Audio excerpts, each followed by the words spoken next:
maghugas. Ang laki-laki ng problema nyo. Ang laki-laki ng problema nyo. Improvise. Hindi naman ganong kuha niya. Para konti. Subukan natin to. Hindi naman hugasan yan. Pataubin mo lang dyan ang kon. Improvise. Napunit na to eh. Pa dito mo na ibutang. Tapos, tapon na lang yan. Improvise. Tapon mo ba yan? Saan mo tapon yan? Ay, oo nga man. Pataubin lang dyan ang kon. O ibuhos dun sa Konti toilet. lang naman yung kuha niya.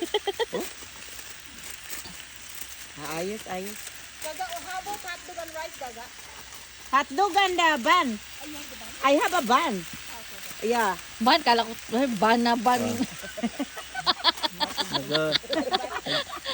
Nag-Manila boy tayo sa Cebu Ninong, di ba? Hotdog and ban. Nagmanila boy sa Cebu yan eh. Oy, so pwede pa gani gali isa dao. Ayos, Ate Min, no problem. Ayos.